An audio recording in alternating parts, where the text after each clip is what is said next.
बिस्मिल्लाहिर्रहमानिर्रहीम। अस्सलाम वालेकुम व्यूवर्स, आप देख रहे हैं मेरा यूट्यूब चैनल होममेड।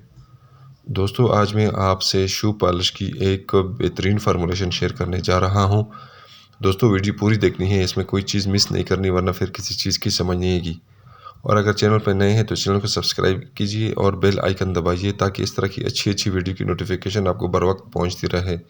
और अगर वीडियो अच्छी लगे तो लाइक और शेयर कीजिए, शुक्रिया। दोस्तों, सबसे पहले हम तारपीन का तेल लेंगे 25 ml। दोस्तों, ये तारपीन का तेल है, बिल्कुल मिट्टी के तेल की तरह नज़र आता है। और दोस्तों, उसमें हम जिंक ऑक्साइड कलर ब्लैक ये डालेंगे 2 ग्राम।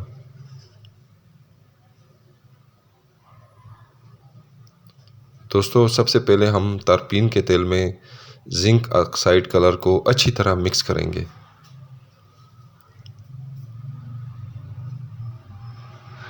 ये देखिए दोस्तों, अभी हम जिंक ऑक्साइड ब्लैक कलर तारपीन के तेल में मिक्स कर रहे हैं।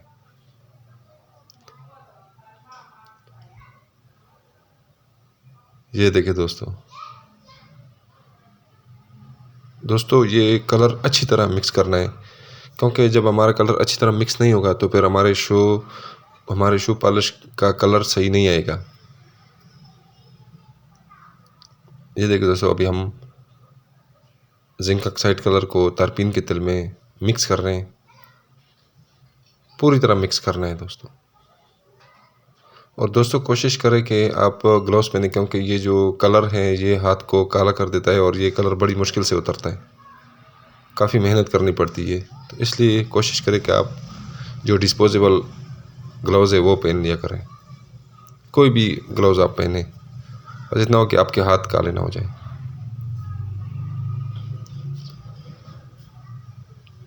ये देखिए दोस्तों, अभी हम मिक्स कर रहे हैं कलर को तारपीन के तेल में।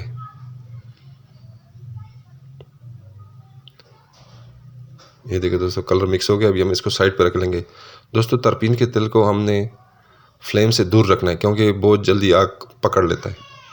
दोस्तों, फ्लेम ने हमने ऑन कर दिया है। और दोस्तों, हम डबल बात इस्तेमाल करेंगे। डायरेक्ट आग के ऊपर हम दूसरी चीज़ें गर्म नहीं करेंगे, क्योंकि चीज़ें आग पकड़ ली थी जल्दी से। और दोस्तों, फ्लेम मीडियम रखना है। दोस्तों, सबसे पहले हम बीज वैक्स डालेंगे 10 ग्राम।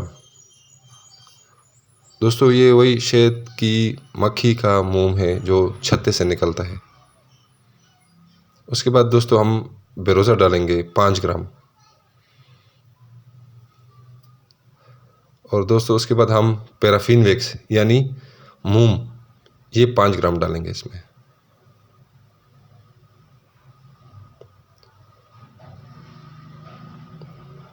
और दोस्तों, उसके बाद हम कुकिंग ऑयल डालेंगे। दोस्तों, ये 8 ग्राम है। दोस्तों, आप कोई भी ऑयल डाल सकते हैं, कुकिंग ऑयल डाल सकते हैं, ऑलिव ऑयल यानी जैतून का तेल भी डाल सकते हैं, लेकिन चूंकि जैतून का तेल काफ़ी महंगा पड़ता है तो इसलिए हम कुकिंग ऑयल ही डाल रहे हैं। तो दोस्तों, इन इंग्रेडिएंट्स को हम अच्छी तरह मेल्ट करेंगे, पूरी तरह मेल्ट करेंगे। दोस्तों, ये जितने भी इंग्रेडिएंट्स हैं ये जल्दी मेल्ट हो जाती है, सिवाय बेरोज़ा के वो थोड़ा सा टाइम लेता है। और दोस्तों, डायरेक्ट आग के ऊपर ये चीज़ें नहीं रखनी, ये चीज़ें आग पकड़ लेती हैं और फिर नुकसान का ख़दशा हो सकता है। इसलिए आप डबल बात, और फ्लेम लो रखना है, बहुत तेज़ फ्लेम नहीं रखना। बस इतना हो कि पानी गर्म रहे। दोस्तों, अभी हम ये इंग्रेडिएंट्स साथ साथ मिक्स भी कर रहे हैं ताकि ये जल्दी मेल्ट हो जाए।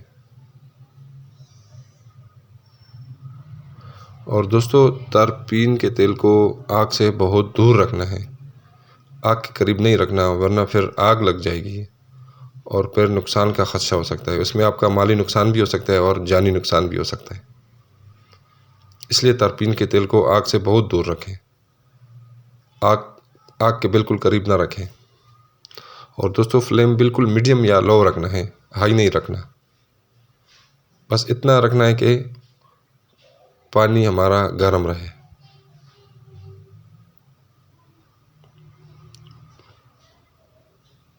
ये देखिए दोस्तों, आहिस्ता आहिस्ता चीज़ें मेल्ट होना शुरू हो गई हैं।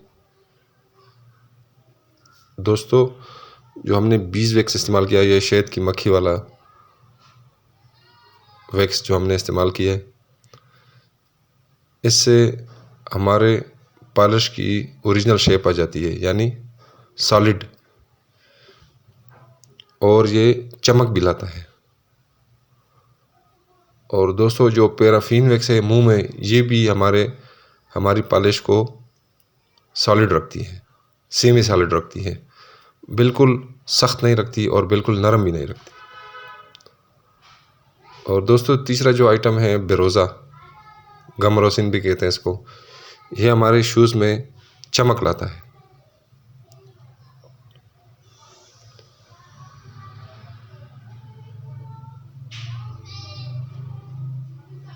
ये देखिए दोस्तों, चीज़ें मेल्ट होना शुरू हो गई हैं। दोस्तों, इनमें से जो सिर्फ बेरोज़ा है वो थोड़ा सा टाइम लेता है मेल्ट होने में, बाकी चीज़ें जल्दी मेल्ट हो जाती हैं। तो इसलिए सारी चीज़ें पूरी तरह मेल्ट करनी है, कोई भी कमी नहीं होनी चाहिए। बिल्कुल जब यकजां हो जाए, होमोजीनियस हो जाए, तब इसमें हम तरपीन का तेल डालेंगे। ये देखिए दोस्तों, बेरोज़े के अलावा बाकी हमारी चीज़ें मेल्ट हो गई हैं। ये देखें, ये देखिए दोस्तों, बेरोज़ा भी रहता है, तो इसको भी हम मेल्ट करेंगे। मेल्ट किए बगैर नहीं छोड़ेंगे इसको, वरना फिर हमारी पॉलिश नहीं बनेगी अच्छी तरह। ये देखिए दोस्तों, बेरोज़ा भी मेल्ट होना शुरू हो गया है। और दोस्तों, फ्लेम हमेशा मीडियम या लो रखना है, हाई फ्लेम नहीं रखना, वरना फिर हाई फ्लेम से भी ये चीज़ें आग पकड़ सकती हैं।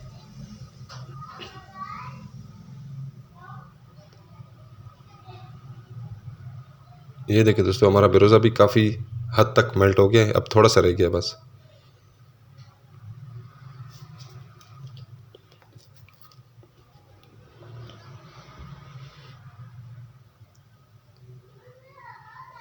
ये देखिए दोस्तों, बेरोज़ा भी मेल्ट हो रहा है।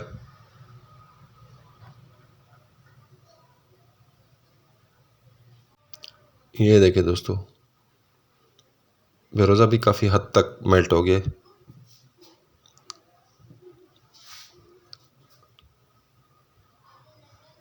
ये देखिए दोस्तों, बेरोज़ा तकरीबन मेल्ट हो गया है, लेकिन जब तक सारी चीज़ें होमोजीनियस नहीं हो जाती तब तक हम इसमें तरपीन का तेल मिक्स नहीं करेंगे। और दोस्तों, पहले ही बता दूं, बार बार मैं बता रहा हूँ कि फ्लेम हमेशा मीडियम या लो रखना है, हाई फ्लेम नहीं रखना। अपना टाइम बचाने के लिए हाई फ्लेम रखो और आपकी सारी जो इंग्रेडिएंट्स है वो आग पकड़ ले और फिर आपका नुकसान हो जाए, चाहे वो जानी नुकसान हो या माली नुकसान हो। इसलिए बहुत ज़्यादा एहतियात करें फ्लेम के मामले में। दोस्तों, हमारा बेरोज़ा हल हो गया। अभी हम इसमें तरपीन का तेल डाल के मिक्स करेंगे अच्छी तरह। दोस्तों, एक चीज़ का ख्याल रखना है कि जब तरपीन का तेल मिक्स करना हो तो सबसे पहले फ्लेम ऑफ करना है। फ्लेम ऑफ करने के बाद ही तरपीन का तेल डालना है, क्योंकि तरपीन का तेल भी बहुत जल्दी आग पकड़ लेता है। ये भी मिट्टी के तेल की तरह होता है या पेट्रोल की तरह। पेट्रोल तो खैर जल्दी इवापोरेट हो जाता है, मिट्टी का तेल इवापोरेट नहीं होता, और तरपीन का तेल भी इवापोरेट नहीं होता, लेकिन ये चीज़ें आग पकड़ लेती हैं। तो इसलिए सबसे पहले फ्लेम ऑफ करना है, उसके बाद तरपीन का तेल इसमें मिक्स करना है। और तरपीन का तेल मिक्स करने के बाद अच्छी तरह मिक्स करना है, कम से कम 5 या 10 मिनट देने हैं इसको मिक्स करने में, ताकि ये अच्छी तरह हल हो जाए। ये देखिए दोस्तों, तरपीन के तेल को भी हम मिक्स कर रहे हैं इस सोल्यूशन में। दोस्तों, ये अभी तक लिक्विड शेप में, क्योंकि अभी तक गर्म है, तो जैसे हम उतारेंगे इसको, थोड़ी देर के लिए रखेंगे इसको, तो उसके बाद ये अपने पॉलिश वाली शक्ल इख्तियार कर लेगा। ये देखिए दोस्तों, आधे घंटे के बाद हमारे पॉलिश की ये शेप आ गई है। ये देखो, बिल्कुल सॉलिड हो गई है। बिल्कुल सॉलिड तो नहीं कह सकते, लेकिन सेमी सॉलिड कहते हैं इसको। ना बहुत सख्त है पत्थर की तरह, और ना बहुत नरम है ऑयल की तरह, सेमी सॉलिड कहते हैं। देखिए दोस्तों, ये अभी हम इसकी परफॉर्मेंस भी चेक करेंगे। ये देखिए दोस्तों, हमारे जूते की पहले क्या हालत है। अब देखिए, हम पॉलिश अप्लाई कर रहे हैं इसके ऊपर। ये देखिए दोस्तों, और दोस्तों ये नहीं कि आप जैसे ही पॉलिश लगाएं जूते को और जूता फ़ौरन चमक उठता है, उसके लिए थोड़ी सी मेहनत करनी पड़ती है, थोड़ा सा रगड़ना पड़ता है जूते को। या यूँ करें कि पॉलिश लगा के हल्की सी जूते को थोड़ी देर के लिए छोड़ दें, आधे घंटे 20-25 मिनट के लिए। उसके बाद दोबारा पॉलिश लगाए तो वो जूता चमक उठता है। फ़ौरन नहीं चमक उठता जूता के, जैसे आपने पॉलिश अप्लाई की और 2-3 रगड़े के बाद आपका जूता चमक उठेगा। उसके लिए थोड़ी सी मेहनत करनी पड़ेगी। ये देखिए दोस्तों, हमारे जूते की हालत बेहतर हो गई पहले से।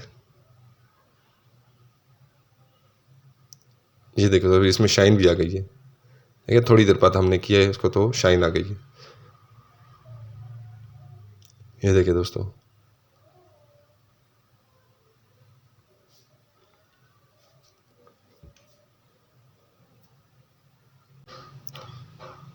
ये देखिए दोस्तों, हमारा जूता चमक उठा है। दोस्तों पॉलिश को भी हमेशा ढक के रखना है, ढाम के रखना है, ऐसे खुला नहीं छोड़ना वरना ये सूख जाती है फिर ये देखिए दोस्तों, हमारी फाइनल लुक है पॉलिश की। ये कितनी ज़बरदस्त लुक है, ये देखें। अगली वीडियो में फिर हाजिर होंगे, इजाज़त दीजिए। अल्लाह हाफिज़।